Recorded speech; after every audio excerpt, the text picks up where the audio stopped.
the final speaker, which was going to be Mark Graham, who was called away to Vietnam on an urgent research trip. And Bernie Hogan has graciously accepted the invitation to speak in his stead. Bernie Hogan is from the Oxford Internet Institute. Bernie, the floor is yours. Great. Thank you very much. How's the audio if I speak like this? Is it clear? Is this turned on? Yes? Are we good?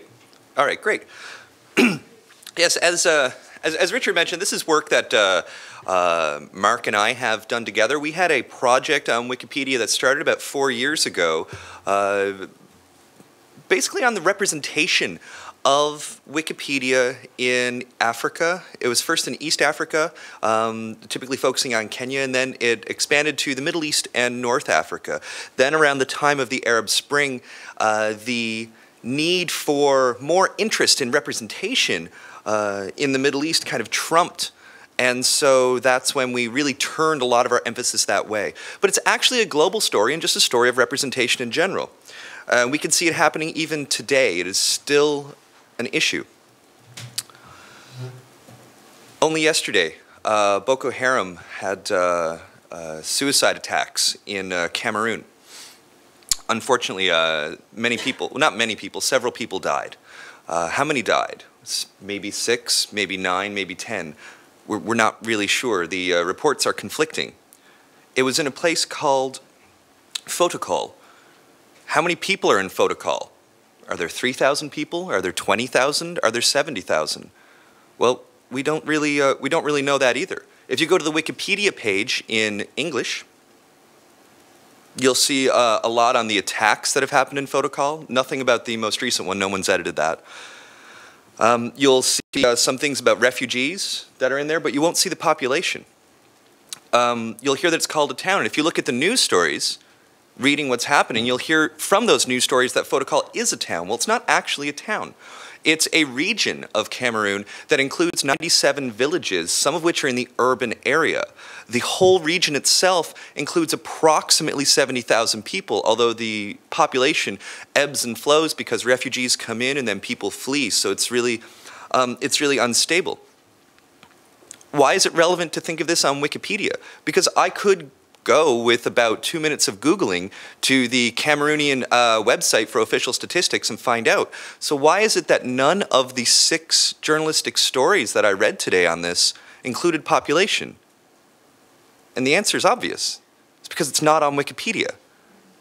Because representation on Wikipedia is now the default go-to. Obviously, for academia as well as for journalism, it's not the final place you go. I don't tell my students to end at Wikipedia, but I do tell them it's okay to start there. It's okay to start there and get some course knowledge of that. In the Arab Spring itself, there's in the talk pages of the Arab Spring article, which was under a different name originally, journalists were there saying, please come up with a name for this thing because we don't know what to call it.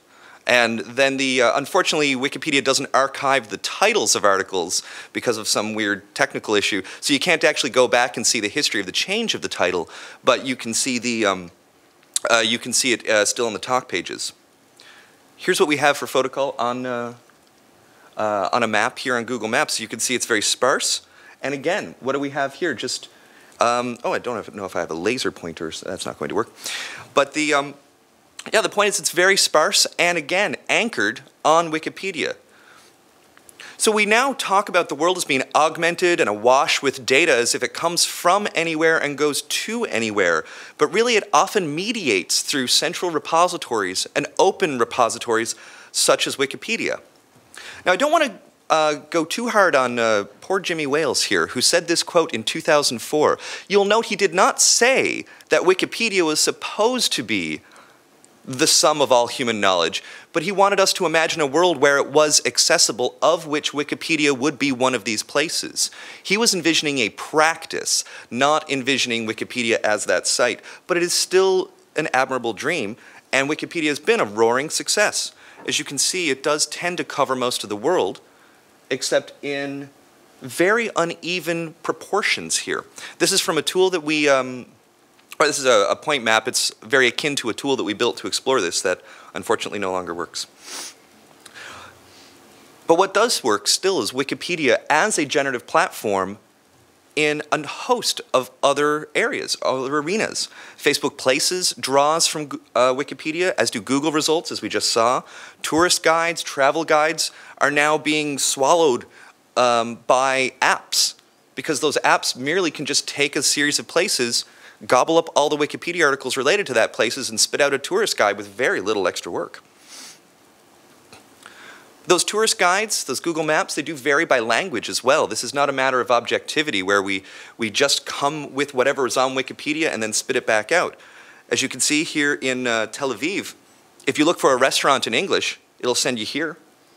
If you look in Hebrew, it's going to send you some slightly different places. And again, if you look in Arabic, it's going to send you to different places still.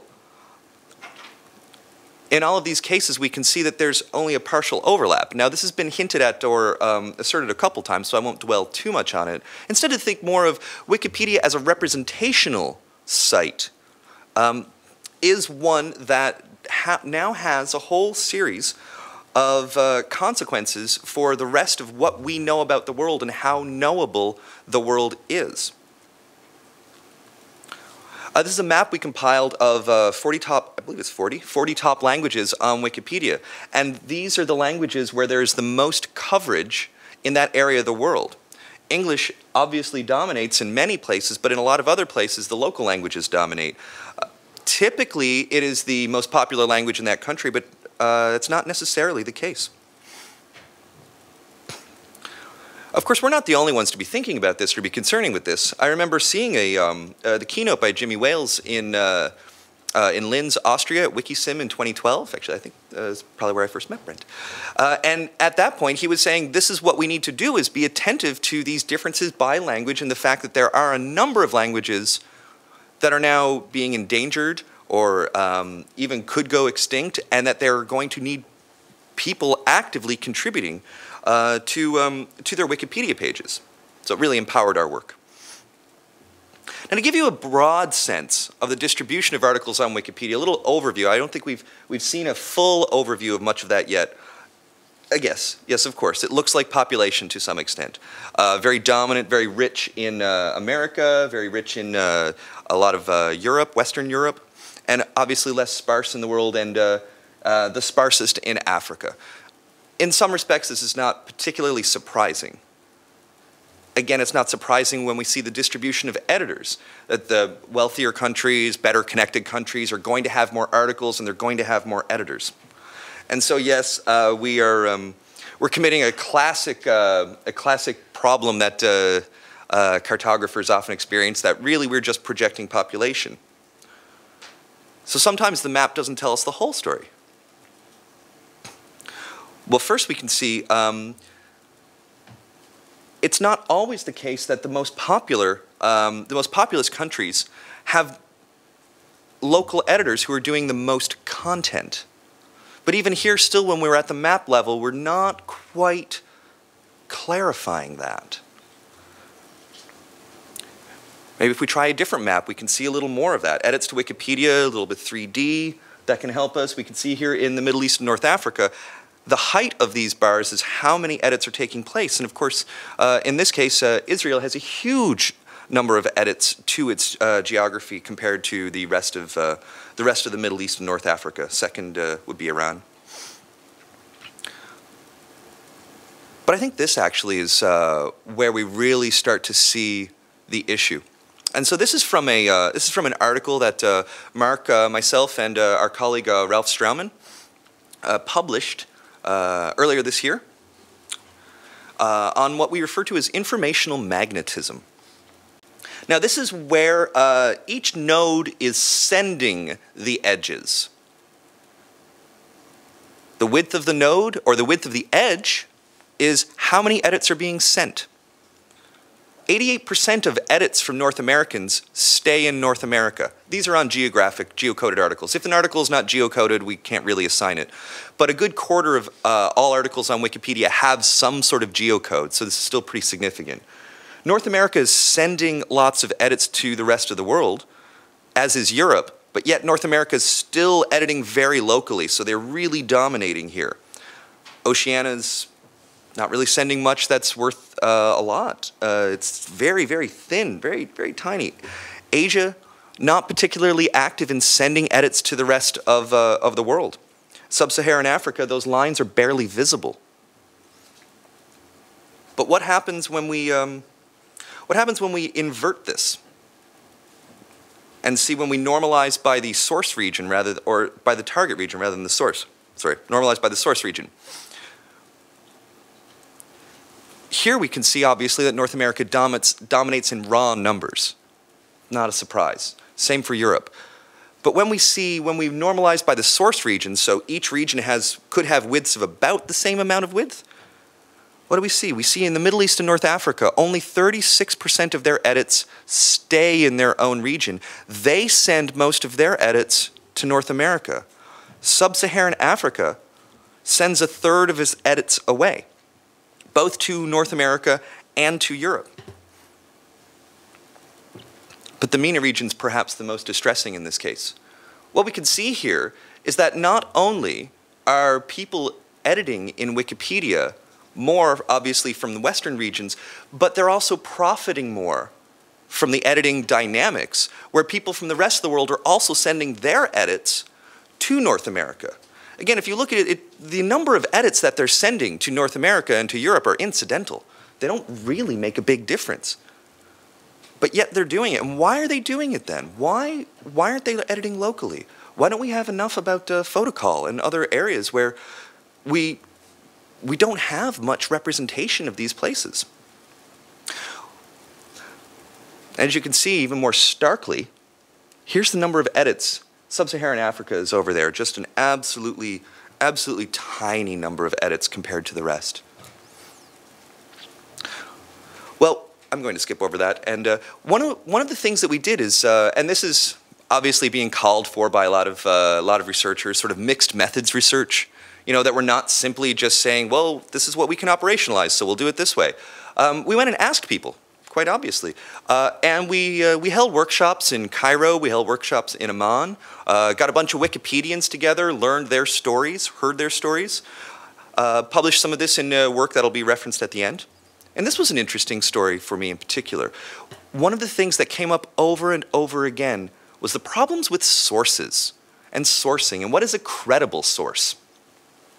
So this Ashashu, this author here told us this story, and then when I went and looked in the talk pages for it, he actually had a bit of a little wiki war, because there's this obelisk, and the geocode, where the obelisk was, the geocode for it was off by about 100 kilometers, like way off. And the author of the article that originally put it there, actually you changed the geocode. He said, well, actually it's over here. And then the original author reverted that and said, no. You got to put it back where it was. And he said, why? He said, well, because I have a book from 1920 that says that the obelisk is over here. And he's like, well, I'm looking at the obelisk right now. It's literally outside my window. I'm pretty sure I know where it is. He's like, but I have a book. And the issue there was that, as Jose was saying earlier on, you know, that the Wikipedia defined in terms of negative ontology is what it's not, and it's not a primary source. It's like, well, you can't use it as a primary source. I have a book, and you don't have anything published. That doesn't matter. And so that kind of went on a little bit. Eventually, they found a source, and so the obelisk's location is where it's supposed to be. But not everybody would be as persistent in fighting about this. That these sources are about what are legitimate sources for some people and not for others. For a while, Al Jazeera was not considered a legitimate source of news. Obviously, that's changed in the last 5 years. Here's another example, and we took this one from Heather Ford, who talked about Mac Mende, who is a fictitious superhero-type character in Kenya. And everything we'd say about Mac Mende is just like he'd be more amazing than anybody at anything. And of course, Mac Mende's article was taken down and then put back up and then taken down because he wasn't considered notable enough. So there weren't enough sources, and certainly not enough sources in English to justify Mac Mende's being in Wikipedia. Then Global Voices, the nonprofit organization out of, I guess it's out of Cambridge, Cambridge, USA, and Ethan Zuckerman's people. they took up the story. And they said, well, this is just ridiculous. And so then when they took up the story that this was just ridiculous, then that story itself became the source that was used to make it notable. So it had to actually go through all of this before the Wikipedians would admit that this was a sufficiently notable topic. This is an awful lot of work when we consider things like, you know, female porn stars get sites. There's a Wikipedia entry for just about every Pokemon, and yet a local folklore hero could not get on there because it wasn't sufficient. So then we started analyzing this. What's the solution to this? What can we do? I mean, what we can't do is start a giant database of what's a legitimate source and not a legitimate source because they're evolving. What's going to lead to more geographic content? And I have to preface this because the results of our analysis, at least at the national level, were a bit disappointing. And one of the reasons they were disappointing is they seem a bit tech determinist. Because of all of our models, all the most parsimonious models that we could come up with, actually broadband predicted very, very strongly, like ridiculously strongly. When we did a curve parameter model, I mean, we have a very high R-squareds. We actually had higher R-squareds in other models that we didn't show here. But more than GDP, more than population, more than area, the amount of connectivity actually led to more Wikipedia articles. So while there is less Wikipedia representation in some parts of the world, and particularly in Africa, the good news is that the development of more Wikipedia work, or the development of more infrastructure, is likely, but not guaranteed, to lead to much more representation itself. So the solution is not necessarily just cultural, but also at an infrastructural level. Here's the broadband connections, or the undersea cables for Africa in 2009. And just when we were capturing our data in 2012, as you can see, there was significantly more broadband happening. We look forward to reanalyzing a lot of our data on the geographic content to see the extent to which this leads to or translates into greater articles. But as you can notice from our magnetism argument, we're not entirely certain. We may think that the world might have moved on and that Africa may not be able to catch up because they are also editing about the West, also editing about America, and not editing locally at home just yet. Bit of a bummer, I suppose, a bit of a disappointment, but it's, I think, it's meant to be more of a call than anything else. You know, Wikipedia doesn't just reflect the world, but actively reshapes it. Its representation varies between languages, as we know, but also these variations are reinforced through informational magnetism, that some places just seem to have a pull and everyone wants to edit about them. The ones with 25 languages that had a conspiracy, they were all American. September 11th attacks, landing on the moon. People want to edit about that from everywhere. So now, we know that better treatment of newcomers, people say, no, what are your sources is important. Respect for local sources is key, and broadband connectivity will help move representation forward. So with that, I'd just like to conclude, show some references up there, and thank you for your attention.